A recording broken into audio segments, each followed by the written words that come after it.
만나서 반갑습니다. 오늘도 이렇게 만날 수 있게 돼서 너무나 감사하고 또 주님의 은혜가 또 우리 가운데 충만하게 임할 것을 믿습니다. 우리 전호자 앞을 바라보시면서 함께 이렇게 인사 나누실까요? 만나서 반갑습니다. 만나서 참 좋습니다. 아멘. 마태복음 6장에 보면 우리 가운데 예수님께서 이렇게 말씀을 하세요. 너희는 먼저 그의 나라와 그의 의를 구하라고 말씀을 하십니다. 오늘 담임 목사님께서 전하실 말씀 속에서도 나타나 있는 말씀인데요, 하나님의 그 나라, 그 영광을 구할 때에 이 모든 것을 우리에게 더 하시겠다라고 말씀을 하십니다. 믿으십니까? 그래서 그 하나님의 나라는 우리가 죽어서 가는 그 천국을 의미하는 것뿐만 아니라 누가복음, 마가복음, 마태복음을 보면 그 하나님의 나라는 곧 예수님 자신이라고 말씀하고 있습니다. 그리고 그 하나님의 나라는 우리 가운데 이미 임하였다라고 말씀하고 계세요. 그래서 곧 예수님께서 하나님의 나라가 임하였다라는 사실은 우리가 모두가 예수 그리스도의 은혜를 입어서 그분을 영접하지 않았습니까? 아멘. 그래서 그분의 나라, 하나님의 나라는 이미 어디에? 우리 안에 있다라는 것입니다. 그래서 우리가 그 나라, 그 영광을 사모하고 또 그 예수 그리스도를 간절히 바라보고 또 구하며 나아갈 때에 오늘 이 시간 우리가 경험할 수 없었던, 이전에 내가 알지 못했었던 그분의 영원한 나라, 그 하나님의 나라가 우리 가운데 다시 한번 완성되어질 것을 믿습니다. 아멘. 자, 우리 그런 마음으로 우리 서로 옆 사람 바라보시면서 다시 한번 이렇게 고백할까요? 당신 안에 하나님 나라 있습니다. 시작. 네, 이렇게 앞뒤 분에게도 네 안에 예수님 있다. 시작. 아멘. 자, 이 시간 우리가 그런 마음으로 함께 기도하며 나아갑시다. 하나님, 오늘도 우리가 주님의 전 안에, 하나님 안에 거하기를 소망합니다. 우리가 오늘 이 시간 하나님, 나의 것, 세상의 것을 구하지 아니하고 하나님 나라와 그 영광과 그 의를 구하며 나아갑니다. 하나님, 오늘 이곳 가운데에 다시 한번 그 영원한 나라, 하나님의 그 영광이 하나님 임하게 하여 주시고, 이곳뿐만 아니라 교회뿐만 아니라 우리의 공동체, 또 나의 삶, 또 나의 마음, 또 나의 모든 영역 가운데 이 나라와 열방 가운데 하나님의 나라로 등이 완성시켜 주시고, 그 나라를 날마다 사모하며 그 나라이신 예수 그리스도와 날마다 동행하는 삶을 살아가게 하여 주시옵소서. 그 나라를 구할 때에 우리 가운데 이 모든 것을 더하실 줄 믿습니다. 우리가 하나님을 먼저 바라보고 하나님을 먼저 구하는 삶이 되게 하여 주시옵소서. 우리 주님 앞에 함께 기도하며 나가도록 하시겠습니다. 함께 기도합니다. 주님 감사합니다. 오늘 이 시간에 우리가 그 하나님의 나라를 구하며 하나님 그 의를 구하며 나아갑니다. 하나님의 그 영광 안에 우리가 거하게 하여 주시고, 하나님 예수 그리스도 곧 자신이 하나님의 나라라고 말씀하셨사오니 하나님 이미 우리 가운데 임한 나라, 그러나 아직까지 우리 가운데 완성되지 않은 그 하나님의 나라를 향하여 우리가 날마다 사모하며 한 걸음 한 걸음 나아갈 수 있도록 주님께서 인도하여 주시옵소서. 오늘 이 시간에도 하나님 그 나라 그 영광을 찬양하고자 합니다.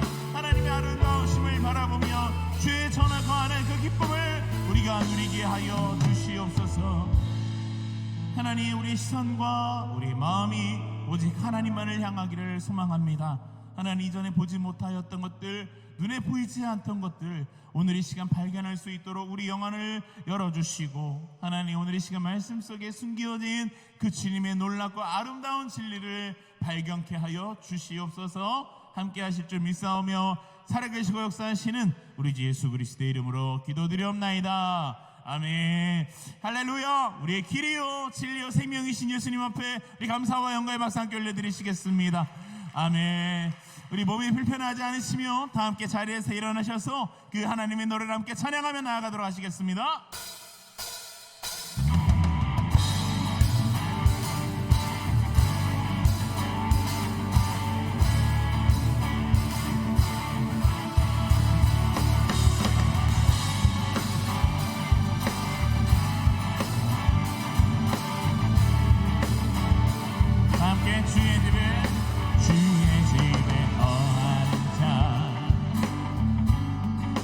항상 주 찬송하리.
자는요 힘없는 자 복 있네. 주 얼굴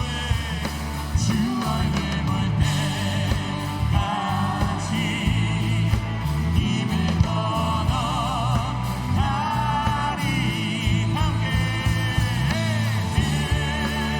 소서 만군의 주 하나님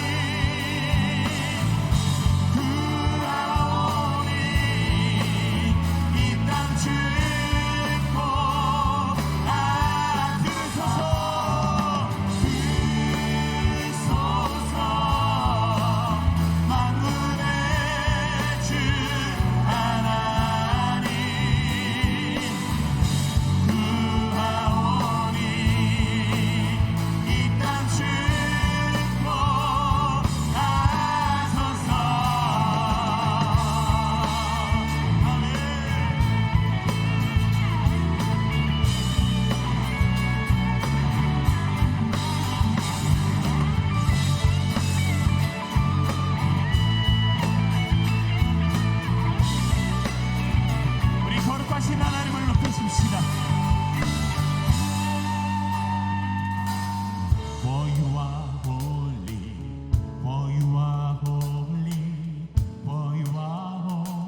아멘. 다시 한번 믿음으로 고백할까요? 그날은 속히 오리라. 그날은 속히 오리라. 그날은 속히 오리라. 그날은 속히 오리라. 사막에 샘이 넘쳐 흘리고 바다와 이고는 길고 손 넘어 되는 이곳에 하나님의 다시 한번 사막에 샘이 넘쳐 흐르고 사자와 어린 양이 뛰노는 이곳 어린이 독사들의 손 넘어 되는 자 이번에 우리 여러분들의 목소리로 사막에 머리로 박수 치면서 그곳이요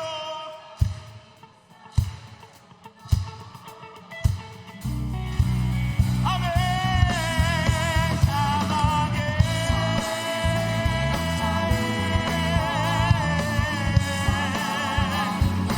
뛰노는 그곳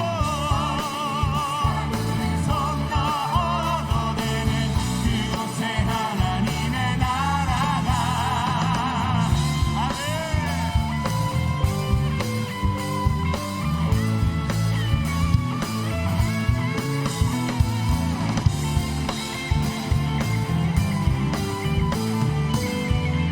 할렐루야.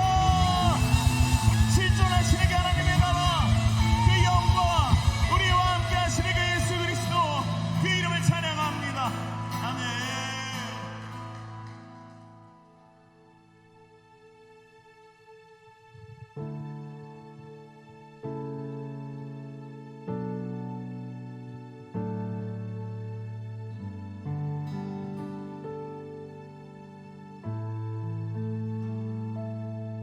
참 아름다운 곳이라 주님의 세계 정말로 내가 나가고 솔직할 수 있는 곳 조금이라도 내라 말할 수 없는 이곳은 바로 주님의 세계라. 다시 한번요. 참 아름다운 곳이라 주님의 세계는 정말로 내가 나갔고 솔직할 수 있는 곳 조금이라도 내라 말할 수 없는 이곳은 바로 주님의 세계라.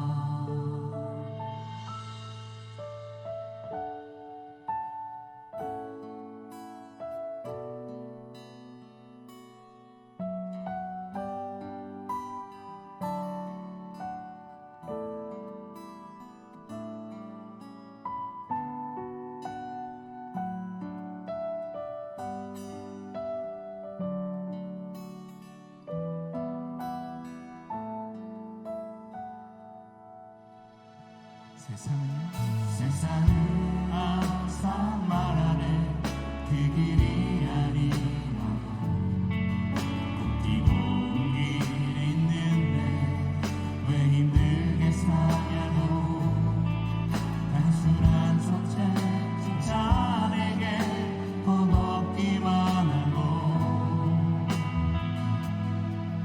그래도 나는 주님만 따르리 함께요. 자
계속 걸어갑니다.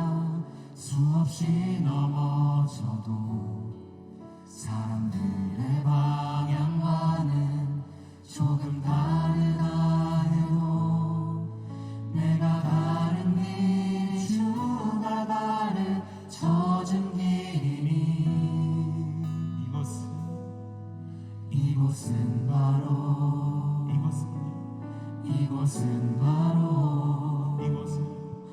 이곳은 바로 주님의 세계라.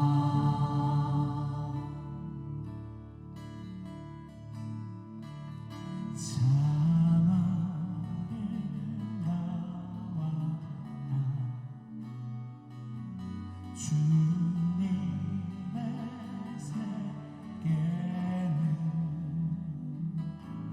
저절로 보내온 보다 고운 배가다 주 차서 가는 길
그 나라와 그 이름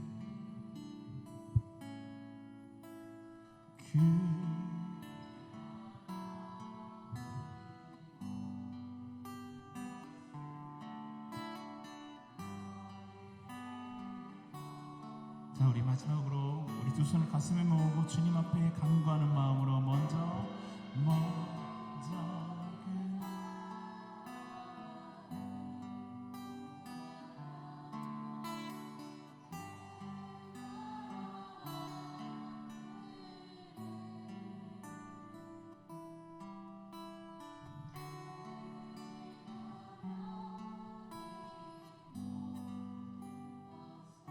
우리에게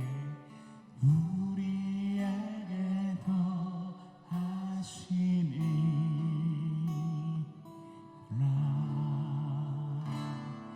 아멘. 우리의 삶과 우리 모든 영역 가운데 왕 되신 하나님 앞에 우리 감사와 영광의 박수 함께 올려드리십시오. 아멘. 우리 함께 고백한 대로 함께 기도하며 나아갈까요? 하나님, 세상과는 다른 삶을 살기를 원합니다. 하나님, 구별되어진 삶을 살기를 원합니다.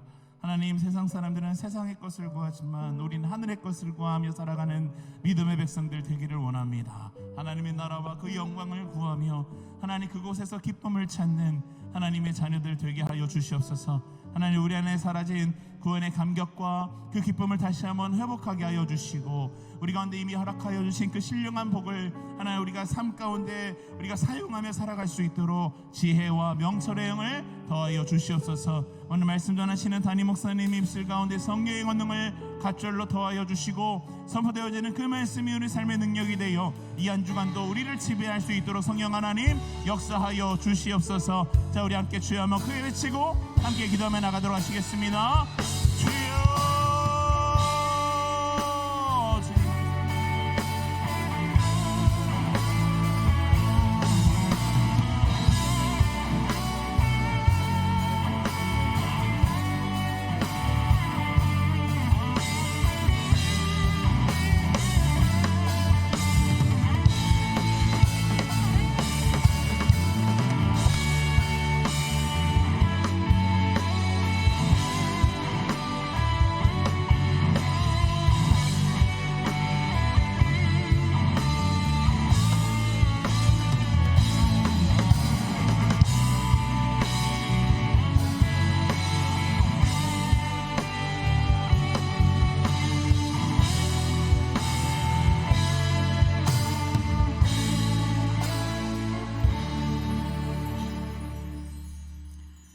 살아계신 하나님 아버지, 이렇게 모여서 예배 드릴 수 있음에 감사드립니다. 한 주간 살아가는 동안에 주님과 동행하는 삶을 살지 못하고 세상 염려와 걱정으로 살았음을 용서하여 주시고 저희의 마음과 생각을 지켜주세요. 어느새 올해의 마무리를 하고 내년을 준비하는 시기가 왔습니다. 주님 안에서 2022년도를 잘 마무리하고 새롭게 맞이하는 2023년을 위해서 기도로 먼저 준비하는 작은 예수 청년부가 될 수 있도록 도와주세요. 준비하고 있는 행사들이 있습니다. 행복축제, 제자훈련, 은혜의 동산에 준비하는 동안 시간들이 주님이 원하시는 방법대로 이끌어 가시기를 원합니다. 작은 예수 공동체가 더욱 주님과 동행하고 주님의 사랑 안에서 서로 사랑하는 공동체, 하나 되는 공동체가 될 수 있도록 도와주세요. 오늘의 예배가 주님 홀로 영광 받으시는 예배 되길 기도합니다. 온전히 주님께 집중하여 더욱 주님과 가까워지고 주님을 만나는 역사가 이루어지기를 원합니다. 하나님의 말씀을 전해주시는 유승대 담임 목사님에게 영육간의 강건함을 늘 허락하여 주시고 늘 성령의 충만함으로 인도하여 주세요. 말씀을 듣는 작은 예수 청년부 청년들이 더욱 하나님의 말씀에 집중하여 하나님을 알기 원합니다. 예배를 위해 준비하는 손길들이 있습니다. LP 찬양팀, LJW 워십팀, 호산나 찬양대, 방송실 등 예배를 위해 헌신하는 마음과 손길들에게 주님께서 늘 함께하여 주시고 큰 은혜를 부어주세요. 예배를 마치는 순간까지 함께하여 주시고 한 주간 삶 속에서 주님과 더욱더 동행하는 삶을 사는 작은 예수 청년부 되기를 원합니다. 이 모든 말씀 우리를 구원해 주시기 위해 십자가에 달려 돌아가신 예수 그리스도의 이름으로 기도합니다. 아멘.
뭔가 믿고 의지하고 싶은 건 있지만 그렇다고 꼭 교회에 가야 됩니까? 다른 데 갈 수도 있는 것이고 안 다닐 수도 있는 것이고 내가 책을 볼 수도 있고 마음을 수양할 수도 있는 것이고 노력하면 되는 것이 왜 하필이면 기독교인들은 꼭 교회로 오라고 하는지 모르겠어요. 그럼 저는 이렇게 말합니다. 이유가 있죠. 인간이 명품이기 때문에 그렇습니다. 싸구려 물건은 아무 데나 가서 고쳐도 됩니다만은 정말로 명품은 아무 데나 보내면 안 됩니다. 그것을 만든 곳으로 보내야만 안심할 수 있고 제대로 고칠 수 있는 거지요. 사람이라고 하는 걸작품, 이 명품을 누가 감히 고칠 겁니까? 내가 고칠 겁니까? 병원이 고칠 겁니까? 학교가 고칠 겁니까? 물론 나의 일부는 고칠 수 있죠. 그러나 나라는 존재 전체를 고칠 수 있는 것은 나를 창조하신 하나님만이 가능한 거죠. 그래서 교회로 오라는 겁니다. 일단 한번 와보세요. 그렇게 권면을 하곤 합니다.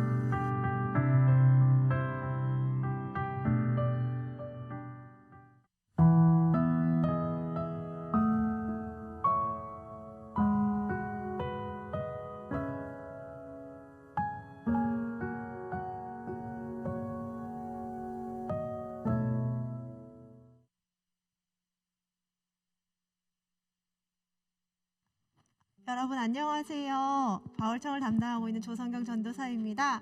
여러분 영상 잘 보셨죠? 여러분들이 작정하신 태신자 명단이 저기 영상에서 나왔습니다. 우리가 계속해서 이 태신자들을 마음에 품고 기도하면서 행복축제를 준비했으면 좋겠다는 생각이 듭니다. 여러분 그렇게 하실 수 있으시죠? 우리 같이 기도하면서 행복축제를 기다리고 고대하는 작은 예수 공동체가 되었으면 좋겠습니다. 네, 광고와 교제 시간입니다. 우리 주보를 같이 참조해 주시기 바랍니다. 행복축제가 계속 진행되고 있습니다. 같이 기도해 주시고 또 같이 초청해서 더 즐겁고 함께 나누는 행복축제가 될 수 있었으면 좋겠습니다. 11월 첫 주인 거 여러분 다들 알고 계시죠? 네, 11월 첫 주 기억해 주셔서 혹시 같이 오실 수 있는 많은 분들 초청해서 같이 예배 드릴 수 있었으면 좋겠습니다. 은평 동계 해외 선교 참가자를 선착순으로 모집합니다. 선교지는 알바니아고요. 선교 기간은 내년 1월 8일부터 1월 18일까지 11일 진행됩니다. 신청은 오늘부터 11월 4일 금요일까지 1층 사무실로 해주시면 되고요. 문의는 주보에 나와 있는 박호근 목사님께 문의해 주시면 되겠습니다. 모든 기관들은 11월 6일까지 경과보고서 및 계획보고서를 꼭 제출해 주시기 바랍니다. 오늘은 따로 축복할 지체는 없는데요. 앞뒤 좌우 살펴보면서 우리 서로를 바라보면서 같이 축복했으면 좋겠습니다. 주님 너를 항상 주님 너를 항상 인도하시리.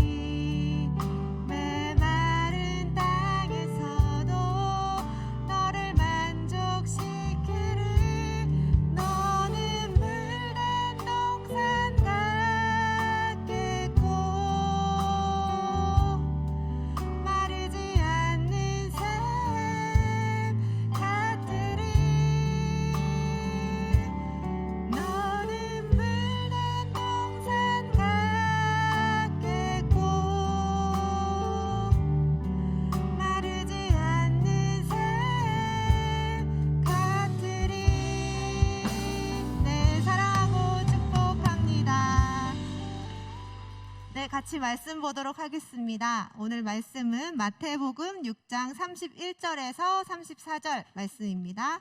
마태복음 6장 31절에서 34절 말씀을 우리 함께 읽도록 하겠습니다. 시작. 그러므로 염려하여 이르기를 무엇을 먹을까, 무엇을 마실까, 무엇을 입을까 하지 말라. 이는 다 이방인들이 구하는 것이라. 너희 하늘 아버지께서 이 모든 것이 너희에게 있어야 할 줄을 아시느니라. 그런즉 너희는 먼저 그의 나라와 그의 의를 구하라. 그리하면 이 모든 것을 너희에게 더하시리라. 그러므로 내일 일을 위하여 염려하지 말라. 내일 일은 내일이 염려할 것이요 한날의 괴로움은 그날로 족하니라. 아멘. 담임 목사님 나오셔서 말씀 전해 주시겠습니다.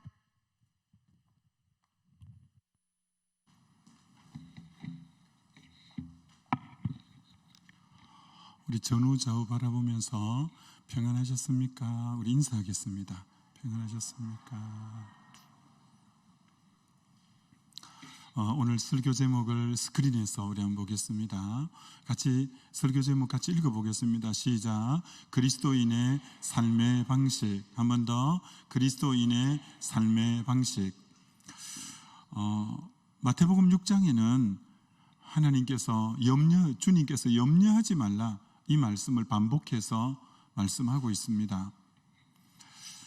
왜 염려가 나쁘냐 하면 염려는 삶의 집중력을 흐리게 합니다. 그래서 삶의 집중력이 흐려지면 우리 인생이 방향을 잃고 삶이 무기력하게 되죠. 그럼 삶에 염려할 때는 삶의 집중력을 잃어버리는데, 그러면 삶이 어디다 초점을 맞춰야 될까요? 한 곳에 초점을 맞추고 집중력을 갖고 해야 되는데, 그게 오늘 33절에 너희는 먼저 그의 나라와 그의 의를 구하라. 여기에 우리 인생의 초점을 맞추고 여기에 집중력을 갖고 나가야 된다는 거예요. 너희는 먼저 그의 나라와 그의 의를 구하라. 이 삶이라는 것입니다. 여러분, 오늘 성경 본문에 그러므로 염려하여 이르기를 무엇을 먹을까, 무엇을 마실까, 무엇을 입을까 하지 말라. 이런 것은 다 이방인이 구하는 것이요. 그런즉 너희는 먼저 그의 나라와 그의 의를 구하라. 그리하면 이 모든 것을 너희에게 더해 주시리라. 두 종류 삶이 있습니다. 그죠? 무엇을 먹을까, 마실까, 입을까를 구하는 생존의 문제를 구하는 생존 인생가, 그리고 먼저 그 나라와 그 의를 구하는 이 두 종류 인생이 있어요. 두 종류 인생이. 여러분, 그래서 오늘 성경 말씀은 우리 보고 이렇게 말합니다. 생존이 삶의 우선순위가 되면 안 된다고 말합니다. 우리 청년들이 지금 직장이나 여러 가지 이제 그런 부분들 초미의 관심인데, 그럼에도 불구하고 성경은 여러분에게 이렇게 말씀한다는 거죠. 생존이 우선순위가 되면 안 된다. 하나님과 바른 관계에 우선순위를 두라. 이렇게 말씀합니다. 여러분, 이거 너무 중요한 문제거든요. 생존의 삶의 우선순위를 둘 거냐, 하나님과 바른 관계에 우선순위를 둘 거냐, 이 둘은 너무너무 중요한 부분이라고 말할 수 있죠. 예수님이 공생애를 시작하시잖아요. 공생애 시작하기 전에 먼저 40일 금식기도부터 시작하죠. 여러분, 며칠 동안 금식해 봤는지 모르겠네요. 40일을 굶었다고 생각해 보셔요. 정말 인간의 어떤 극단 상황까지 가지 않았겠어요? 40일을 굶었으니까. 그때 마귀가 나타난 거예요. 예수님에게 이 시험을 하는 거예요. 가장 배가 고플 때, 모든 게 먹거리로 보일 때 이 돌이 떡이 되게 하라 라고 시험한 거예요. 안 그래도 지금 떡에 대한 욕구가 모든 게 먹는 것으로 보이는 이런 상황인데, 어떻게 나의 지금 약점을 너무 잘 알고 이 돌이 떡이 되게 해서 먹어 라고 생존의 문제를 갖고 시험하는 거예요. 생존의 문제를 갖고. 그때 예수님은 이렇게 대답하지 않습니까?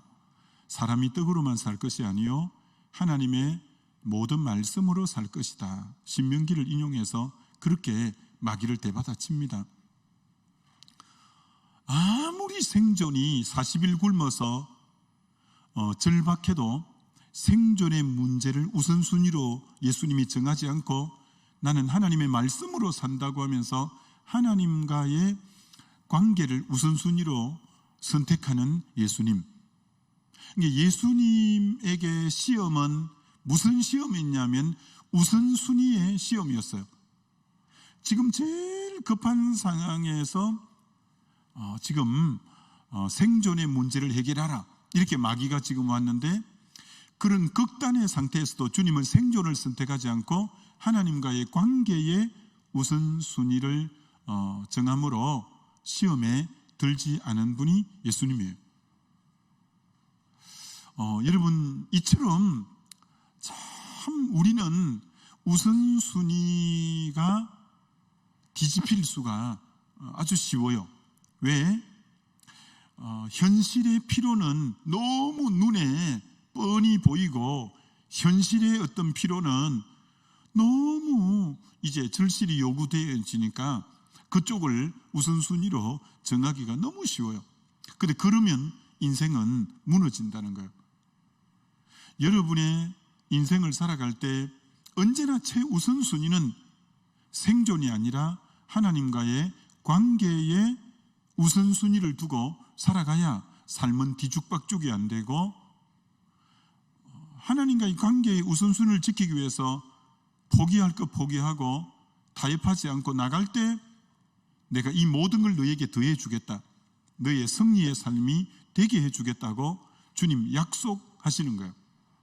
근데 여러분이 타협해버리면 주님이 여러분에게 함께 해주시는 간정은 여러분의 삶에는 없어요. 타협하지 않고 아무리 생존의 문제가 급급해도 하나님과의 관계에 예배와 기도와 말씀과 이 하나님과의 관계에 우선순위를 둘 때 하나님은 그의 인생을 책임지겠다는 거예요. 그의 인생을 돌보겠다는 거예요. 그의 인생을 승리하게 하겠다는 거예요. 이건 너무너무 중요한 부분이에요. 여러분이 앞으로 인생 살아가면서 우선순위를 하나님과의 관계, 이걸 놓치면 생존이 급급하다고 생존에 매여서 우선순위 하나님과의 관계를 뒤로 하는 인생은 하나님이 절대 책임 안 진다는 거예요. 돌보지 않는다는 거예요. 축복 안 한다는 거예요. 여러분 꼭꼭 명심해야 됩니다. 오늘 먼저 그의 나라와 그의 의를 구하라, 그의 나라를 구하라 라고 하는데, 이 나라는 헬라어로 보니까 바실레이아는 하나님의 통치와 하나님의 다스림이 머무는 곳을 하나님의 나라라, 바실레이아라고 합니다. 뭐가 하나님의 나라냐? 여러분의 마음이 하나님이 다스리고 하나님이 통치하고 하나님이 주인일 때 여러분 마음은 하나님의 나라가 된 거죠. 우리 교회의 머리가 그리스도라서 그리스도가 우리 교회를 다스리고 성령으로 교회가 운행되어지고 있다면 우리 교회는 하나님의 나라인 것이죠. 그래서 여러분, 하나님의 나라를 먼저 구하래요. 하나님이 나의 주인이 되어서 내 전인격을 다스려 달라고 그 기도를 맨 먼저 하래요. 주님이 나의 주인 되어서 나를 다스리고 통치해 주옵소서. 나의 주인의 자리를 내가 내려놓습니다. 자기를 부인하겠습니다. 나를 내려놓을 테니 주님이 내 인생의 주인의 자리에 등극하시고 나를 다스리시옵소서. 오 주님, 나를 통치해 주옵소서. 자기 전인격을 주님 앞에 내어드리면서 주님이 나를 다스려 달라고, 통치해 달라고 자기 전인격을 주님 앞에 양도해드리고 내어드리는 것이 내 심령이 하나님의 나라가 되는 비결이라, 이렇게 말할 수 있겠죠. 그리고 하나님의 의를 구하라. 하나님의 의는 하나님과 나 사이의 바른 관계를 하나님의 의라고 해요. 하나님과 나와의 바른 관계를 하나님의 의라고 말합니다. 그래서 둘 다 묶어서 말하면 하나님의 나라와 의는 하나님과 바른 관계에 우선순위를 두는 삶, 이게 여러분 너무너무 중요하다라는 거예요. 자, 그럼 그렇게 살 때 삶의 결과가 어떻게 나오냐면, 하나님이 주인 되어서 나를 다스리고 통치하고 나의 주인이 주님일 때는 어떤 일이 일어나느냐 하면은, 그 사람은 절대 자신만을 위해서 살지 않는다는 거예요. 자신만을 위해서 살지 않는다. 여러분, 우리 인생은 예수님으로 거듭났다면, 성령으로 거듭났다면 자신만을 위해서 사는 인생은 하나님의 나라와 의를 위한 삶이 아니에요. 여러분 중에 자신만을 위해서 사는 삶이 있습니까? 그건 하나님의 나라의 삶은 아니에요. 여러분, 이방인들은 먼저 자신부터 이방인의 삶은 언제나 항상 먼저가 자기 자신부터예요. 항상 내가 먼저예요. 나를 위해 살아요. 나의 왕국, 나의 나라를 일으키려고 하는 삶이에요. 그러나 예수 믿는 사람은 먼저 그의 나라와 그의 의를 구하기 위해서 자신을 부인하고, 그래서 이웃과 열방을 위해서 사는 삶으로 삶이 그렇게 되어지죠. 이번 주에 제가 초대교회에 대한 글들을 좀 보면서 굉장히 마음에 감동이 되었어요.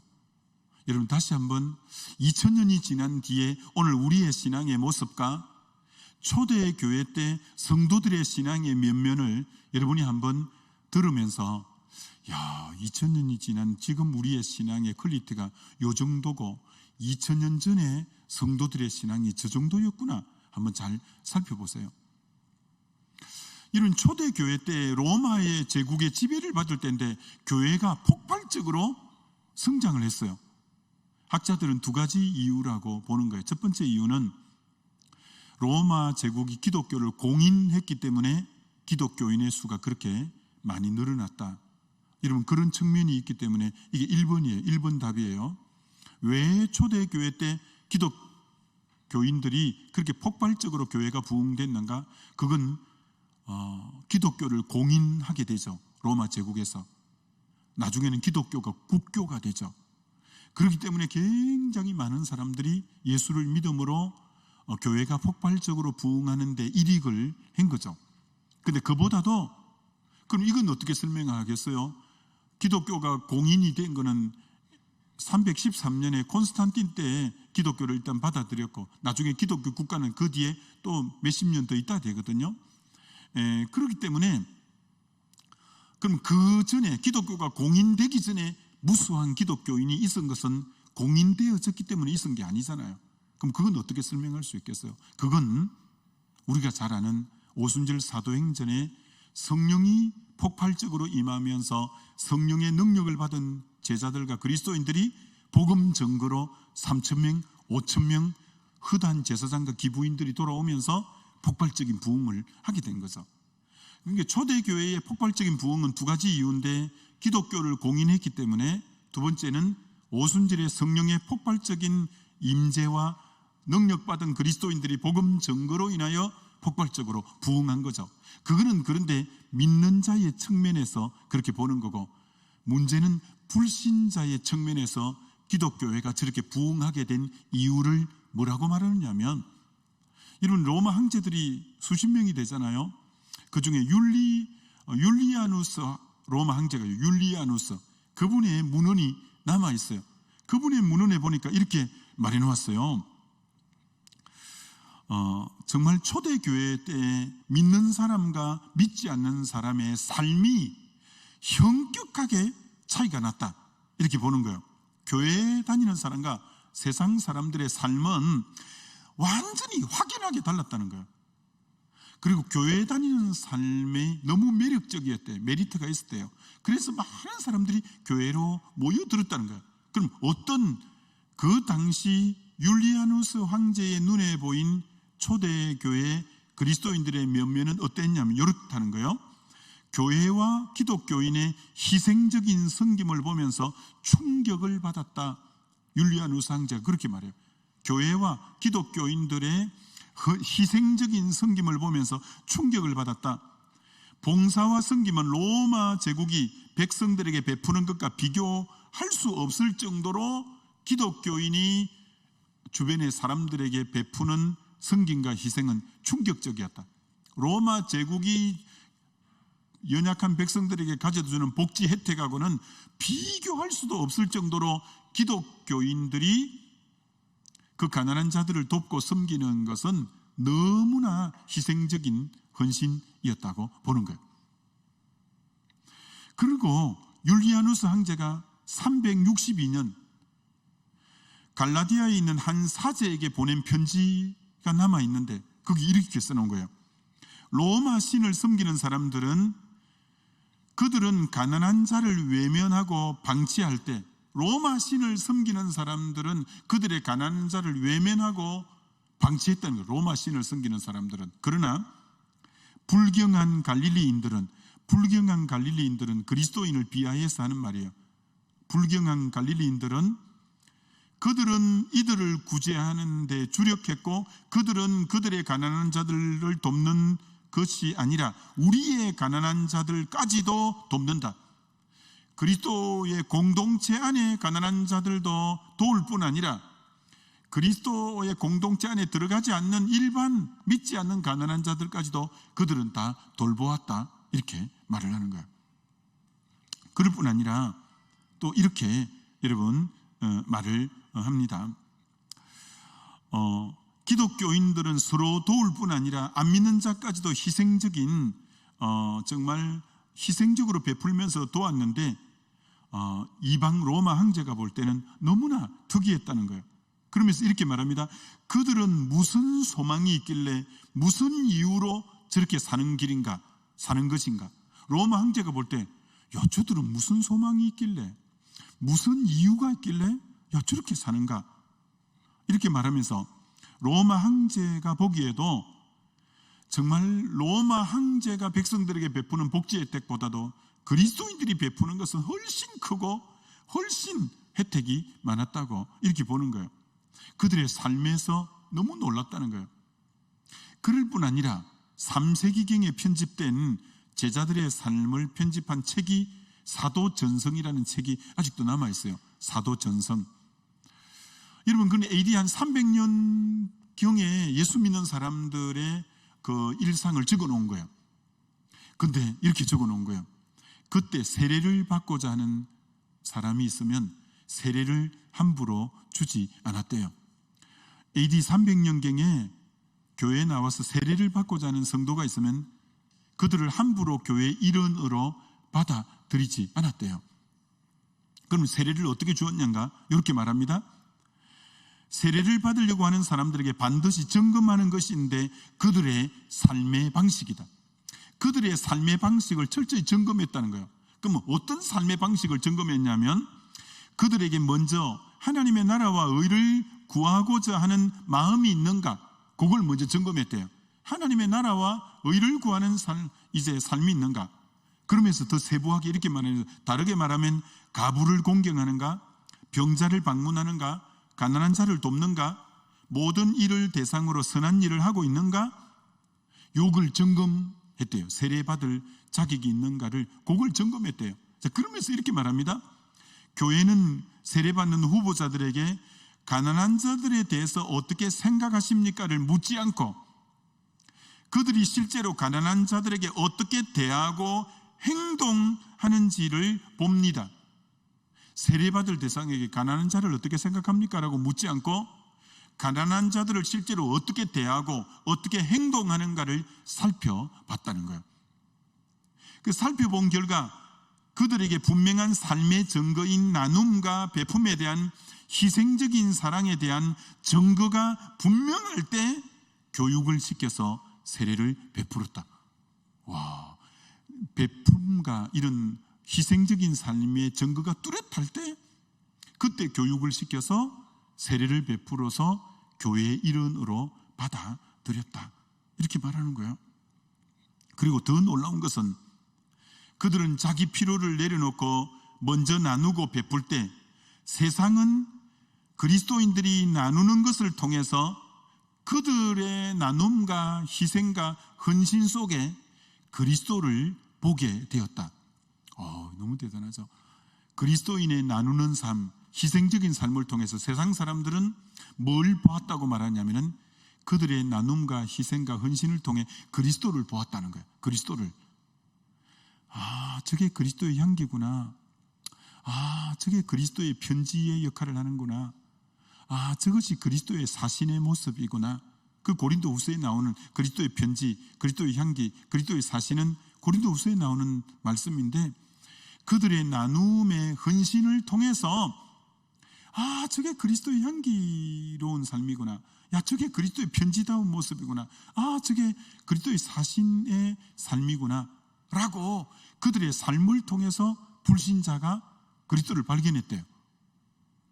그 다음에 또 초대교회 역사가인 앨런 프레이더라는 분이 초대교회 성장의 주요 원인을 이렇게 정리한 거예요.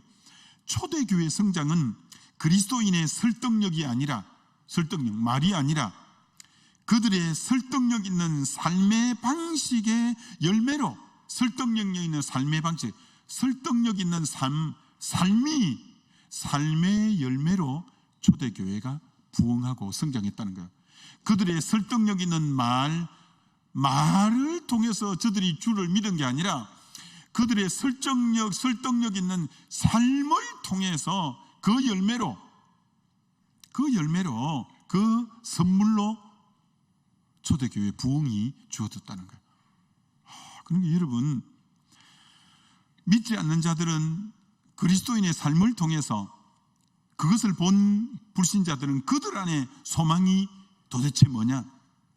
나도 그 소망을 갖고 싶다. 나도 그들의 일원이 되고 싶다. 이렇게 고백했다는 거예요. 초대교회, 저렇게 이타적으로 사는 저들에게 소망이 뭐냐가요? 나도 그 소망을 갖고 싶다. 나도 그들의 일원이 되고 싶다. 이게 초대교회가 그렇게 불신자들이 모여들게 된 이유였다라는 거예요. 자, 그러면서 그 책에 이렇게 말해요. 어느 정도로 폭발적으로 부흥했냐? AD 40년경에 예수 믿는 숫자, AD 40년경, 그리고 AD 350년경에 예수 믿는 숫자가 무려 310년 동안 800배로 부흥이 됐대요. 800배로. AD 40년에 예수 믿는 숫자가 AD 350년에 예수 믿는 숫자하고 비교를 하면 AD 40년과 AD 350년에 예수 믿는 숫자가 무려 800배 부흥해. 800배. 800배가 부흥됐대요. 가장 결정적인 게 이방인들과 그리스도인의 삶의 차이라는 거예요. 삶의 차이. 이방인들은 무엇을 먹을까 마실까 자기를 위한 삶이었다면, 그리스도인은 철저하게 먼저 그의 나라와 그의 의를 구하는 삶이 완전히 양태가 달랐다는 거예요. 여러분, 2000년 전에 그리스도인은 삶으로 불신자가 볼 때 느꼈다는 거예요. 저들은 우리하고 다르게 사네. 저들은 자기 중심적인 삶이 아닌 이타적인, 자기를 희생하고 자기 것을 나누고 철저하게 이웃을 위해서 저렇게 사는구나. 그게 불신자와 신자의 삶이 확연하게 차이가 났대요.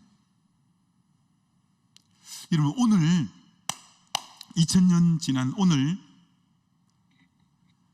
미국의 풀러 신학교 총장인 리차드 마우 총장이 어떤 책을 썼냐면, 여러분 중에 읽어본 분이 있을지 몰라요. 무례한 기독교라는 책을 썼는데, 그게 수년 전에 베스트셀러가 됐습니다. 무례한 기독교. 이런 무례한 기독교라는 책의 내용이 뭐냐? 이런 내용이에요. 참 가슴 아픕니다. 왜 지금은 무례한 기독교가 됐냐면, 교리를 몇 가지 외워서 앵무새처럼 되뇌이면서 너 죄인이야, 너 죄 용서 못 받으면 너 지옥 가, 예수가 너 죄를 용서했어, 너 예수 믿고 천국 가야지. 교리를 외워서 앵무새처럼 전하는, 그래서 불신자들이 그런 전도에 강한 거부 반응을 보인다는 거예요. 거부 반응을 보이면서 불신자가 하는 말이, 니네들하고 우리네들하고 삶의 차이가 뭔데? 너희들도 다 욕심내서 살고 우리도 우리 욕심대로 사는데 너하고 나하고 삶이 전혀 다르지 않는데 어떻게 하나님 나라를 믿으라고 말하고 그래? 하나님 나라를 좀 보여봐. 초대교회는 그들이 속에 하나님의 나라가 임한 것을 보여주는 삶이고, 예수 그리스도로 인해서 그들이 행복하고 너무 행복한 삶을 보여주었는데, 오늘 그리스도인들은 자기가 변화된 하나님 나라를 누리는 것을 보여주지도 않고 말만 교리적으로 외워갖고 강요하면서 믿으라고 하니까 무례한 기독교가 되어버렸다는 거예요. 무례한 기독교가. 여러분, 이게 오늘 우리들의 모습이 아닌가요? 그들에게 내 속에 하나님의 나라가 임하고 내 속에 그리스도의 이 평강과 기쁨이 넘치고 내 속에 예수로 인해서 변화된 그런 참모습을 삶은 안 보여주면서 교리적인 몇 가지를 외워서 앵무새처럼 되뇌이면서 예수 믿어 라고 강요하고 설득하려고 하니까 그들이 볼 때 너무 무례하게 보인다는 거예요. 오늘 다시 한번 저와 여러분들이 한번 정말 내가 오늘 불신자들의 모습 속에 야, 저는 우리하고 삶의 추구 방향이 다르네. 야, 저는 우리하고 사는 삶의 가치가 다르네. 라고 말할 수 있는 삶인가 한번 점검해 볼 필요가 있습니다. 이 책을 읽으면서 정말 십몇 년 전에 읽은 책인데 그 책이 문득 떠올랐어요. 김하진 선교사님의 내 인생을 주님께 걸어라. 여러분 중에 오래된 책이라서 아마 대부분 못 읽어봤을지 몰라요. 김하진 선교사님이 내 인생을 주님께 걸어라 이 책인데 이분은 우리나라 최고의 명문대학을 나오고 28살에 카이스트에서 박사 학위를 받았어요. 카이스트에서 28에 이제 연구원이 됐는데 연봉이 28인데도 굉장히 많았어요. 벌써 그러니까 옛날 뭐 몇십 년 전의 얘기죠. 그런데 이분이 부부 다 그리스도인이에요. 그리고 이 박사 학위를 받고 포닥을 어디서 했냐면 미국 스탠퍼드에 가서 공부를 하고 다시 돌아온 거예요. 그 최고의 연구소 위치에서 연봉이 그렇게 많으면서 이분이 주말마다 즐긴 게 골프장에 가서 골프였대요. 늘 골프를 부부가 늘 친 거예요.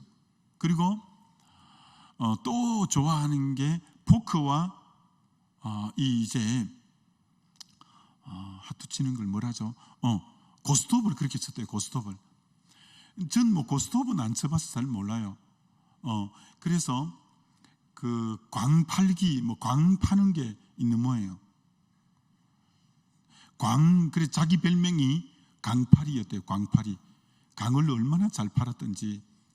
그러니까 이 김하진이라는 이분은 28살에 카이스트 학위를 받고 스탠퍼드에서 공부하고 오고 최고의 연봉을 받으면서 맨날 골프 치고 맨날 포크와 고스톱 하면서 광팔기를 너무 잘해갖고 자기 별명이 강팔이였대요. 그런데 자기는 교회 다녔대요. 자기 아파트가 18층인데 거기 떨어져도 죽지 않는 자기 신앙은 날라리였대요. 날라리. 그 책에 그래서 날라리였다고. 아마 18층에 떨어져도 죽지 않을 자기 신앙은 날라리였다. 이렇게 고백하는 거예요. 자, 그런데 이게 오래 가지 않았어요. 어느 날 주일 예배를 드리고 집으로 딱 돌아오는데 나 이렇게 계속 살아도 되나? 라는 생각이 딱 드는 거예요. 나 이렇게 계속 살아도 되나? 그러면서 갑자기 불안과 두려움이 엄습한 거예요. 나 계속 이런 식으로 살아도 되나? 불안과 두려움이 엄습했다는 거예요. 그래서 집에 가서 성경을 읽었는데 창세기를 읽는데 아브라함의 아버지 데라에 관한 내용이 창세기 11장에 나오는데 그 부분을 읽은 거예요. 아브라함과 아버지 데라 사라하고 그 갈대아 우르를 떠나서 가나안을 향해서 가는데 중간에 머물거든요. 그 중간이 어디냐면 하란이라는 하란. 근데 성경이 이렇게 말해놨어요. 데라는 205세를 향수하고 하란에서 죽었더라. 이게 아버지 아브라함은 가나안 땅까지 못 가고 중간 지점인 하란에서 그때 나이가 205세였는데 거기서 죽었더라. 이렇게 창세기 11장 기록해요. 근데 그걸 보면서 은혜가 된 거예요. 그걸 보면서 하나님이 자기에게 이런 음성을 들려준 거예요. 최하진, 너 80세를 향유하다가 유성에 그 카이스트 아마 연구소가 유성에 있었던 모양이에요. 대전 그 옆에 유성 있잖아요. 유성에서 골프 치다가 뒤통수가 맞아가 죽었다. 요 생각이 계속 나더래요. 최하진은 80세까지 향수하고 살다가 골프공에 뒤통수가 맞아서 죽었더라. 자기 인생 이렇게 쓰면 어떻게 하나? 이렇게 맨날 나 골프에만 미쳐 있고 포크와 고스톱에만 미쳐 있는데 나 이렇게 살다가 이렇게 인생 끝나면 나 어떻게 하나? 이런 생각이 들더래. 그 다음 장을 넘겼는데 창세기 12장을 넘겼는데 너는 본토 친척 아비 집을 떠나 내가 너에게 지시할 땅으로 가라. 아브라함에게 하신 명령이 자기에게 레마로 딱딱 온 거예요. 너 본토 친척 아비 집을 떠나 내가 너에게 지시할 땅으로 가라. 그래서 하나님께 물었대요. 하나님 제 어디로 가야 돼요? 그러자 대학 선배가 팜플렛을 하나 전해주더래요. 팜플렛은 중국에서 교수 선교사를 모집한다는 팜플렛이에요. 교수 선교사를 모집한다고. 자기는 이제 뭐 학위도 있고 공부를 많이 했으니까 얼마든지 연구원도 있고 오래 했으니까 교수 자격이 있는 거예요. 근데 딱 중국에서 교수를 이제 교수 선교사를 모집한다. 그 팜플렛을 선배가 이렇게 전해준 거예요. 아유, 내가 1년 정도는 가서 섬기고 와야지. 도저히 양심에 끓이 껴서 이런 생각을 한 거예요. 문제는 자기 부인이에요. 자기 부인은 압구정동 명품의 단골 고객이래요. 늘 명품만 걸친대요. 그리고 가정부가 집에 있기 때문에 한 번도 설거지한다고 손을 물에 넣지 않았대요. 자기가 선교 나가자고 자기 아내에게 첫 번째 얘기를 했을 때 자기 아내가 이렇게 반응했대요. 콧방귀 끼는 줄 알고 내가 여길 테니까 다시는 그런 소리 나한테 하지 마라. 이렇게 얘기하더래요. 그거 콧방귀 끼는 소리인 줄 알고 알 테니까 다시는 선교 나가자는 얘기를 나에게 하지 마라. 이렇게 하더라는 거예요. 그래가지고는 선교도 하나님의 레마의 말씀 받긴 했는데 자기 아내 때문에 이게 더 이제 선교 나갈 상황이 암담해진 거예요. 근데 하나님이 여러분 만지기 시작한 거예요. 그 아내가 그 다음 주일날 교회를 나갔는데 교회는 안 빠지고 주일마다 나간 거예요. 근데 그때 성경 본문이 마태복음 오늘 6장 33절 너희는 먼저 그의 나라와 그의 의를 구하라. 그리하면 이 모든 것을 너희에게 더해 주시리라. 이 말씀이 선교사 부인에게 자기 말씀으로 이 말씀이 확 다가온 거예요. 그래가지고는 여러분 이분들이 또 깨달으면 잘 깨달잖아요. 확 다가와서 집에 가서 남편 앞에 이렇게 얘기한 거예요. 하나님 일 하겠다고 하면서 이것저것 계산한 나 자신이 너무너무 부끄럽다. 이제는 더 이상 나에게 계산이란 없다. 그동안 참 계산해 보는 거예요. 이렇게 하면 이 나이에 이렇게 가면 어떻게 하고 늘 계산적이었는데 그 순간 자기는 모든 자기 인생의 계산을 내려놓고 이 약속의 말씀 한 말씀만 붙잡기로 너희는 먼저 그의 나라와 그의 의를 구하라. 그리하면 이 모든 것을 너희에게 더하시리라. 그 약속 믿고 그동안 모든 즐겼던 것을 한순간에 딱 내려놓은 거야. 그리고 이제 선교 나가기로 자기도 결단했어. 그리고 가정부도 이제 선교 나가야 되고 집을 정리하니까 가정부도 다 내보내고 자기가 손수 저녁을 짓는데 이 부인 선교사에게 제일 잘하는 게 있는데 어머니로부터 요리하는 음식 솜씨가 뛰어나대요. 그래서 자기는 중국 가서 밥 많이 해야 되겠다. 밥해서 먹여야 되겠다. 요 일만 열심히 해야 되겠다. 이렇게 생각했다는 거예요. 그리고 자기가 저녁을 짓는데 저녁밥을 짓는데 뒤에서 누가 자기를 이렇게 안은 거예요. 그래서 뒤돌아보니까 아무도 없는 거예요. 자기를 너무나 따스하게 이렇게 안아줬는데 뒤돌아보니까 아무도 없어요. 그리고는 주의 음성이 내가 너를 사랑한다. 이런 음성이 들렸다는 거예요. 이 자매가 완전히 그렇게 이제 변화되어서 드디어 최하진 이 박사가 사직서를 카이스트 연구소에 딱 낸 거예요. 내는 그날 스탠퍼드 대학에서 연락이 온 거예요. 스탠퍼드 대학에서 돈을 몇 배로 더 주고 그렇게 할 테니까 우리 연구 같이 동참하자고 연락이 온 거예요. 그래서 마음이 약간 흔들렸지만 안 그러고 사직서를 냈대요. 그랬더니 그게 대부분이 선배들이래요. 그 연구소. 야, 너 정신이 있어 없어? 너 미쳤어? 미친놈 아니야? 이렇게 지금 좋은 기회가 왔는데 뭐 사직서를 낸다고? 그러니까 선배가 자기를 아끼니까, 너무 아끼니까 1년 휴직계 처리해 줄 테니까 그만 1년만 갔다 와봐. 1년 휴직계로 처리할 테니까. 그때 이분이 이렇게 대답했대요. 그럼 선배님, 제가 일주일만 기도하고 대답해 드리겠습니다. 일주일 기도하면서 안 되겠다 싶더래요. 돌아올 이제 배를 남겨놓으면 사역이 힘들면 다시 돌아올 것 같더래요. 그래서 아예 배수진을 딱 치고 돌아올 배를 다 태워버릴 것으로 완전히 사직서를 냈대요. 그래서 지금까지는 모든 걸 긁어 모아는 저장소 같은 인생을 살았지만 이제부터는 통로가 되는, 축복의 통로가 되는 인생을 살아야 되겠다 결단하고 선교를 나간 거예요. 거기서 유치원도 세우고 초등학교도 세우고 많은 청년들도 가르치는 교수 사역을 하면서 너무나 역사들이 일어나는데, 근데 학교를 세워야 되는데 돈이 필요하잖아요. 돈이. 근데 20년, 지금부터 한 20, 30년 전의 얘기인데 6천만 원이 학교를 하나 세우는데 그 중국의 저 소수민족 거기에 학교를 세우는데 6천만 원이 필요하더래요. 자기는 돈 하나도 없으니까 미국에 자기와 같이 공부하고 아는 동료들이 있었대요. 그 동료들에게 가서 선교 설명회를 하면서 학교 짓는데 좀 돈 좀 주면 좋겠다고. 근데 너무나 놀랍게 모두가 그렇게 친한 친구들인데 냉담하게 돈 10은 안 모아졌대요. 아니, 하나님 먼저 주의 나라와 의를 구하면 이 모든 걸 더해 주신다고 안 했습니까? 근데 10원도 안 모이는 거예요. 근데 이미 돌아갈 비행기는 티켓을 끊어놓은 거예요. 근데 너무나 놀랍게 내일 돌아가야 되면 오늘 어떤 분이 찾아와서 봉투 하나를 내미는데 그 안에 5천만 원이 들었대요. 근데 문제는 1,000만 원이 없어. 6천만 원이 있어야 되는데.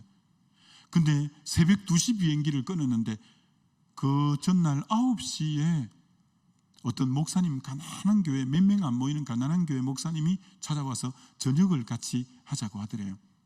그 저녁을 같이 하고는 봉투 하나, 자그마한 봉투 하나를 내미는데 중국 들어가서 가족들하고 식사 한번 하십시오 하면서 봉투 하나를 내밀었대요. 그래서 비행기를 타고 봉투가 궁금하잖아요. 그래서 봉투를 열어본 거예요.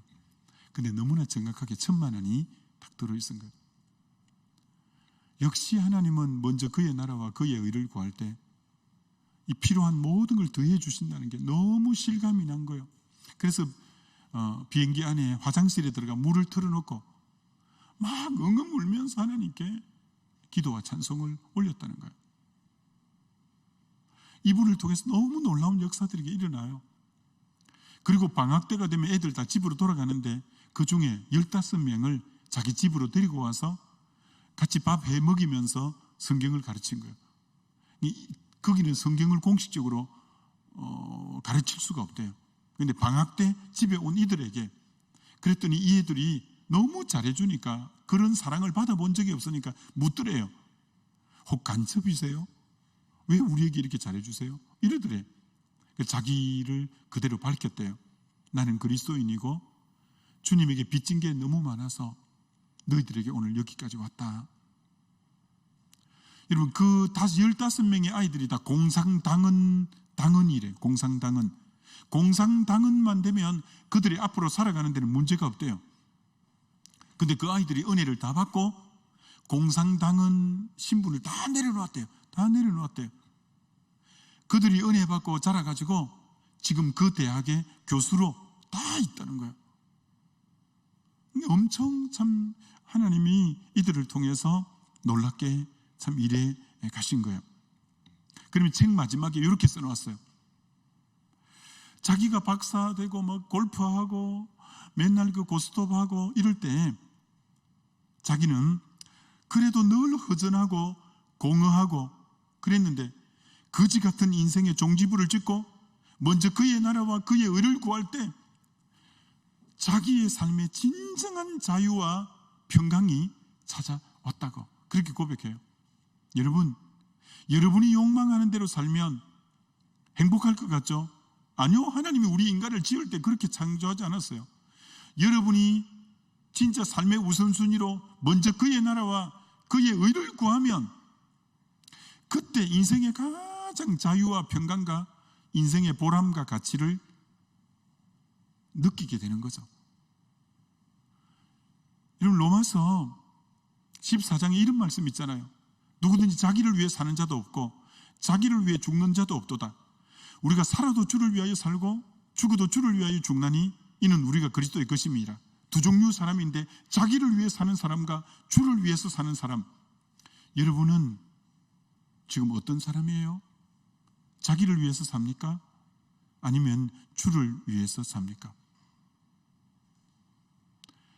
하나님께서는 오늘도 주를 위해서 사는, 먼저 그의 나라와 그의 의를 구하며 사는 사람을 통해서 자신의 뜻을 이 땅과 열방 가운데 펼쳐 가시는 분이에요. 얼마 전에 제가 책을 보는데 이런 내용을 써놓은 거예요. 한국 교회와 한국 교인들이 하나님이 주신 복이 너무 크고 하나님의 주신 것에 마음이 빼앗겨서 주신 하나님을 잃어버린 한국 교회와 한국 성도들, 다시 들어보세요. 하나님이 주신 것이 너무 많은데 주신 것 때문에 주신 것에 마음이 다 빼앗겨서 정작 주신 하나님은 망각하고 잊어버린 한국 교회와 한국 성도들, 하나님의 주신 것에 마음이 다 빼앗겨서 정작 주신 하나님은 잃어버린 그런 교회와 그런 성도, 여러분에게 해당되는 말은 아닙니까? 정말 여러분은 여러분 자신을 위해서 지금 존재합니까? 먼저 그의 나라와 그의 의를 구하는 이 삶을 여러분 삽니까?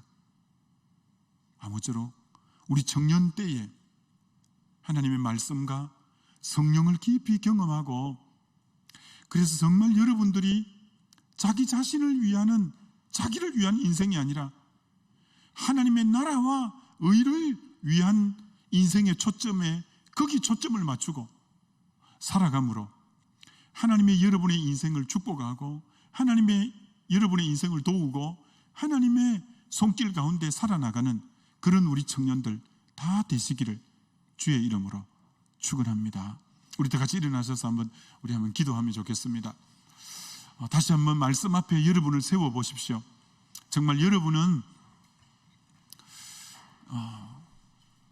자기를 위해서 살고 있는가, 주님을 위해서 살고 있는가 한번 생각해 보십시오. 그리고 초대교회 때는 그들의 변화된 삶을 보고 많은 불신자들이 야, 저들에게 소망이 뭔가, 야, 저들이 저렇게 사는 이유가 뭔가, 그걸 보고 매력적으로 여기서 돌아왔는데 무리한 기독교가 되어서 변화된 삶은 못 보여주고 교리적으로 몇 개 외운 것 같고 앵무새처럼 전도하려고 하니까 난 너희들의 변화된 삶을 보고 싶다. 너하고 나하고 차이점이 뭔데? 똑같지 않냐? 교리만 강요하는 나는 어느새 무리한 기독교인이 되어지지 않았는가? 나의 변화된 모습 때문에 그들이 정말 나도 너처럼 행복해지고 싶다, 나도 그런 삶을 살고 싶다, 이렇게 말하는 여러분 그리스도인인가? 그러기 위해서는 여러분의 삶의 초점이 먼저 그의 나라와 그의 의를 구하는 삶이 되어야 안 되겠습니다. 오늘 말씀 가지고 우리 한번 기도하면 좋겠습니다. 주여 한번 부르고 기도합니다. 주여. 하나님 아버지, 이 시간 다시 한번 우리 청년들이 말씀 앞에 서기를 원합니다. 정말 하나님 앞에 내가 어떤 모습의 삶을 살아가야 될지 하나님 알게 해주시고 보게 해주시고 하나님 붙들어 주시기를 기도합니다. 하나님, 정말 아버지 하나님, 이방인들이 나를 볼 때 내가 교리를 몇 가지를 앵무새처럼 전하는 무리한 그리스도인인지, 정말 변화된 내가 하나님의 나라를 누리고 내가 하나님의 나라를 살며 그들에게 너도 예수 믿고 나와 같은 하나님 나라를 누리라고 증거하는 정인인지 하나님 보게 해주시고 하나님 알게 해주셔서 정말 하나님 저들에게 자기를 위해서 사는 자와 주의 나라와 의를 위해 사는 자의 삶이 얼마나 차이가 나는지를 저들이 알게 하시고 저들이 보게 하시고, 오 하나님, 저들이 변화되고 구원 얻는 귀한 역사가 일어나기를 원합니다. 하나님, 무리한 기독교가 되지 말고 정말 변화된 나의 삶을 저들에게 보이며 나처럼 살아보라고 소망에 가는 이유를 물을 수 있게끔 살아가는 그런 나의 삶이 되게, 오 주님 인도하시고, 오 주님 역사하시고, 오 주님 함께 해주시기를 기도합니다. 아버지, 정말 우리의 삶이 다시 한번 말씀 앞에 서기를 원합니다. 다시 한번 새롭게 하나님 앞에 서기를 원합니다. 내가 먼저 하나님 나라를 누리기를 원합니다. 주여 나의 변화된 삶으로 저들에게 하나님 복음을 전하기를 원합니다. 주여 도와주시고, 주여 함께 해주시고, 주여 은혜 베풀어 주시기를 기도합니다. 아버지, 사랑하는 우리 지체들 한 분 한 분들 다시 한번 하나님의 성령으로 하나님 새롭게 하시고 온전케 하시고 변화되기를 원하오니 주여 붙드시고 역사하시고 함께 주시옵소서. 하나님, 사랑하는 우리 청년들이 초대교회 때 그 성도님들의 모습은 철저하게 설득력 있는 말이 아닌 설득력 있는 삶의 방식으로 그들에게 영향을 끼쳤는데, 오늘 2000년이 지난 뒤에 무리한 기독교가 되어서 변화된 나의 모습은 전혀 보여주지 못하고 교리적인 몇 가지를 앵무새처럼 저들에게 말하면서 믿기를 강요하고 설득하는 내 모습은 아닌지, 정말 내가 철저한 나 중심적인 삶을 사는지, 먼저 그의 나라와 그의 의를 구하는 우선순위가 분명히 된 삶을 사는지 다시 한번 말씀 앞에 나를 비추고, 하나님, 그런 면이 부족하다면 다시 한번 우리가 말씀과 기도 속에 성령을 능력을 덧입어서 철저하게 주의 나라와 의를 위해 나의 인생을 그렇게 삶으로 하나님이 도우시고 하나님이 채우시고 하나님이 이끄시는 그런 놀라운 인생을 경험하는 사랑하는 우리 청년들 다 되게 은혜 베푸시고 일하여 주옵소서. 지금은 예수님의 은혜와 하나님의 크신 사랑과 성령님의 감화 감동하심이 우리 사랑하는 청년들 머리 위에 영원토록 함께해 주시옵기만을 간절히 축원하옵나이다. 아멘.